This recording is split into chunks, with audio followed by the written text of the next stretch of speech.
Minha cunhada disse à família que entrei na Marinha por não passar na faculdade. Na reunião, cheguei de uniforme de gala da Marinha e o marido dela me prestou continência. A cadeira de jardim caiu na grama antes que meu irmão tocasse a testa. Eu assumira meu primeiro navio há 11 horas e ainda cheirava a combustível de avião. Cheguei à reunião no quintal da minha mãe de uniforme de gala da Marinha, segurando um prato de papel intocado, bem quando minha cunhada Vivian terminava sua história favorita sobre mim. Ela só entrou porque não passou em nenhum lugar decente, riu. Mas no fim deu tudo certo pra ela, coitada. Ela não percebeu minha presença. Meu irmão Colton então se levantou derrubando a cadeira com barulho. As mãos dele foram direto à testa em uma continência tão precisa, tão instantânea, que não poderia ter sido fingida. Daquelas que ficam gravadas nos músculos, queira você ou não. 60 parentes ficaram em completo silêncio. Colton, disse Vivian sorrindo hesitante, o que você está fazendo? Ele não respondeu de imediato. Me olhava com um cansaço profundo, como se algo preso há anos se libertasse. Em 9 anos de casamento, nunca contou que serviu. 9 anos antes de conhecer Vivian, Colton foi auxiliar de maquinista por 4 anos no meu contratorpedeiro. Eu era a oficial de divisão dele, e nenhum de nós contou para ninguém naquele navio, porque isso levantaria questões sobre favoritismo que não queríamos responder aos 26 e 19 anos. 4 meses depois do início daquela missão, ele cometeu um erro. Uma válvula deixada na posição errada durante a transferência de combustível, em mar agitado, nos deixou a 90 segundos de um incêndio num compartimento sem saída fácil. Ninguém se feriu, mas isso não fez diferença para a investigação. O chefe responsável queria que ele fosse levado a uma audiência disciplinar com o capitão, uma marca permanente no histórico de um jovem de 19 anos.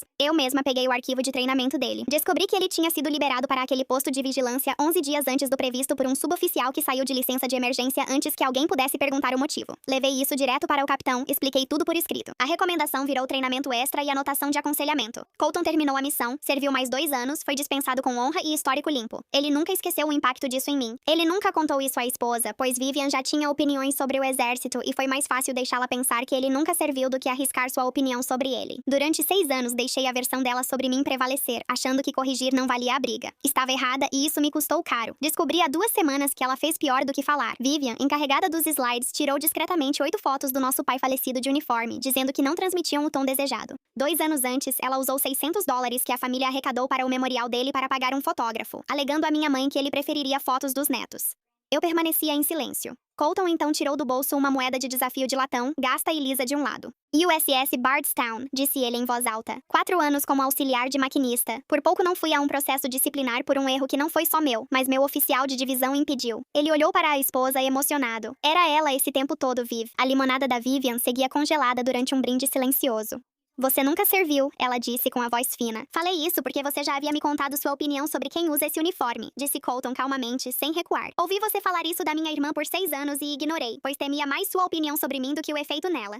Minha mãe levou a mão ao peito, emocionada. Coloquei meu prato na mesa. Só pra constar, eu recusei outras 2 escolas para ir para a academia militar. Eu não me contentei com qualquer coisa. Olhei para Vivian, não com satisfação, só cansaço. E eu sei exatamente o que aconteceu com as fotos do papai e com o reembolso do pagamento. Eu ainda tenho as mensagens, se quiser mostrar para a família. O quintal ficou em silêncio. Vivian olhou para o marido, tentando entendê-lo como se ele fosse alguém desconhecido para ela. Sem dizer nada, ela deixou o copo na mesa, pegou a bolsa e foi até o carro. Ninguém a impediu. Veja a história completa no canal abaixo.